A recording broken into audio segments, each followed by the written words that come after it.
दोस्तों, Donald Trump Gaza को लेकर एक ऐसे दांव के साथ वापस आ गए हैं जिसने दोस्तों और दुश्मनों दोनों को हैरान कर दिया है। तो क्या ये शांति के लिए एक साहसिक कदम है या फिर ग्लोबल पावर पर कब्जा करने की एक सोची समझी चाल?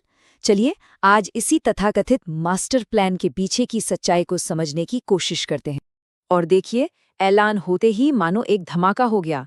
इजराइल के प्रधानमंत्री ऑफिस ने पब्लिकली इस प्लान की निंदा कर दी और कहा कि उनसे कोई सलाह मशवरा नहीं किया गया और ये सीधे सीधे उनकी पॉलिसी के खिलाफ है। सोचने वाली बात है, अमेरिका ने अपने सबसे करीबी सहयोगी को पूरी तरह से साइडलाइन कर दिया। ये सिर्फ कोई चूक नहीं है, बल्कि एक बहुत ही सोचा समझा पावरफुल मैसेज है। तो यहीं से ये पूरा मामला एक बहुत बड़े सवाल पर आकर टिक जाता है। क्या ये वाकई शांति के बारे में है या फिर ये शांति योजना की आड़ में एक तरह का हॉस्टाइल टेकओवर है? आइए जरा इसके सबूतों को खंगालते हैं। अब ये समझने के लिए कि ये घोषणा इतनी चौंकाने वाली क्यों है, हमें थोड़ा पीछे जाना होगा, साल 2025 के आखिर में। असल में ये प्लान कोई नया नहीं है, ये तो एक फेल हो चुके आइडिया का, कह सकते हैं, नया अवतार है। और ये पहले क्यों फेल हुआ, यही अपने आप में पूरी कहानी कह देता है।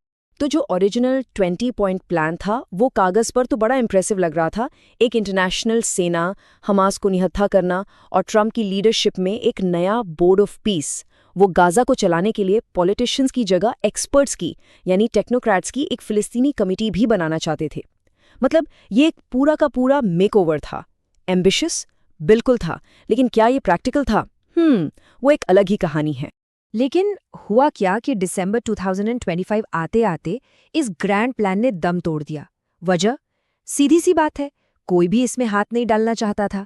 देखिए, सैनिक भेजने का मतलब था अपने ही देश में पॉलिटिकल बवाल और ऊपर से इजराइल से जवाबी कार्रवाई का खतरा। तो कुल मिलाकर ये प्लान एक ऐसे सौदे जैसा था जिसके लिए कोई खरीदारी नहीं था। मतलब शुरू होने से पहले ही ये कहानी खत्म हो गई थी। तो सवाल ये है कि एक जो प्लान पूरी तरह से खत्म हो चुका था वो अचानक से जिंदा कैसे हो गया? अब जो एनालिसिस सामने आ रहा है वो ये बताता है कि ट्रंप ने दो बड़े इंटरनेशनल क्राइसिस का फायदा उठाया। और ये कोई इत्तेफाक नहीं था, ये एक कैलकुलेटेड पावर प्ले था जिसे उन देशों को मजबूर करने के लिए डिजाइन किया गया था जिन्होंने पहले ना कहा था, ताकि उन्हें वापस टेबल पर लाया जा सके। ये टाइमलाइन देखिए, पूरी पिक्चर साफ कर देती है। पहले वेनेजुएला क्राइसिस, अमेरिकी ताकत का खुला प्रदर्शन। फिर ईरान में टेंशन, एक ऐसा संकट जिसने मिडिल ईस्ट के लीडर्स को अमेरिकी मदद के लिए मजबूर कर दिया। हर कदम ने दबाव बढ़ाया और जैसे ही मौका बना ट्रंप ने अपना तुरुप का इक्का चल दिया। गाजा का रुका हुआ प्लान फिर से जिंदा कर दिया और इस बार 60 देशों को न्योता भेजा गया।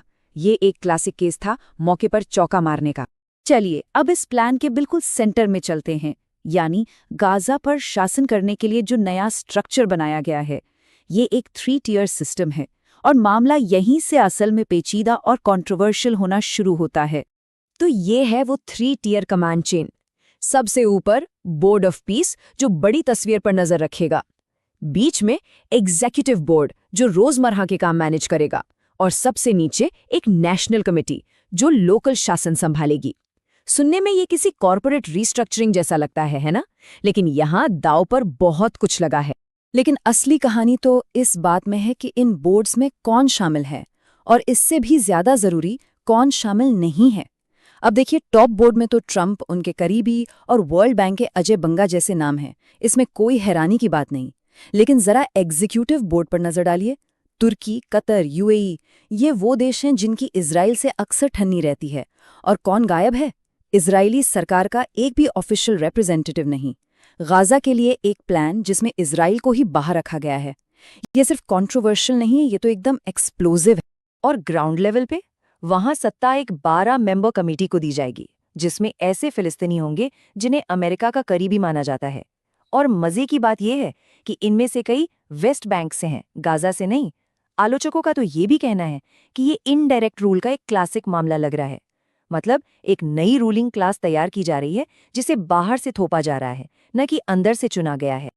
और यहीं से हम उस सबसे विस्फोटक थ्योरी पर आते हैं जो इस पूरे मामले के केंद्र में बताई जा रही है कि शायद ये पूरा खेल गाजा के बारे में है ही नहीं, बल्कि ये एक तरह का ट्रायल रन है, एक टेस्ट।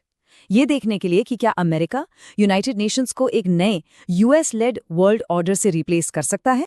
और इस प्लान का एम्बिशन देखिए जरा कितना बड़ा है। 60 देशों को न्योता भेजा गया, जिसमें भारत और पाकिस्तान जैसे राइवल्स तक शामिल हैं। अब ये कोई रीजनल पीस डील नहीं रह जाती, ये तो यूनाइटेड नेशंस को सीधी चुनौती देने वाले एक नए ग्लोबल इंस्टीट्यूशन का ब्लूप्रिंट लगता है। लेकिन इतने बड़े बड़े इन्विटेशंस के बावजूद रिस्पॉन्स काफी ठंडा रहा है। 60 में से अब तक सिर्फ एक देश, हंगरी, ने पब्लिकली हाँ कहा है।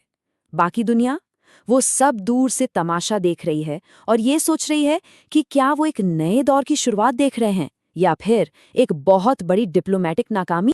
और ये जो दुविधा है वो इस तुलना से साफ हो जाती है।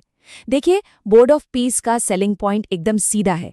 इसे यूनाइटेड नेशंस के एक, कह सकते हैं, ज्यादा असरदार और तेजी से काम करने वाले ऑल्टरनेटिव के तौर पर पेश किया जा रहा है।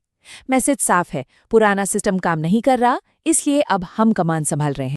और ये सिर्फ बातें नहीं हैं। अमेरिका पहले ही यूएन से जुड़ी 66 ऑर्गेनाइजेशन से बाहर निकल चुका है और हर एक विड्रॉल मौजूदा वर्ल्ड ऑर्डर की नींव में एक और दरार डालता है, जिससे ये नया प्रपोजल और भी ज्यादा रिस्की लगने लगता है। तो फिर दुनिया के लीडर्स हिचकिचा क्यों रहे हैं? इसको एक वर्ल्ड लीडर के नजरिए से देखिए। पहली बात, एक पैरेलल बॉडी ज्वाइन करके यूएन को नाराज करने का रिस्क है। दूसरी बात, ये पूरा दांव सिर्फ एक इंसान पर है, डोनाल्ड ट्रंप। कल को अगर अमेरिका में एडमिनिस्ट्रेशन बदल गया तो क्या होगा? पूरा का पूरा प्लान रातों रात हवा हो सकता है और आप डिप्लोमेटिक तौर पर बिल्कुल अकेले पड़ जाएंगे। ये एक बहुत ही हाई स्टेक्स गैम्बल है। तो आखिर में ये प्लान सिर्फ गाजा से कहीं ज्यादा बड़ा है। ये दुनिया के सामने एक बहुत बड़ा और बुनियादी सवाल खड़ा करता है। क्या ये सालों से चले आ रहे एक संघर्ष को सुलझाने की एक सच्ची कोशिश है, या फिर ये उस ग्लोबल ऑर्डर को खत्म करने की लड़ाई का पहला दांव है जिसे हम सेकेंड वर्ल्ड वॉर के बाद से जानते आए हैं? इसका जवाब तो खैर वक्त ही देगा, लेकिन दुनिया की फ्यूचर को लेकर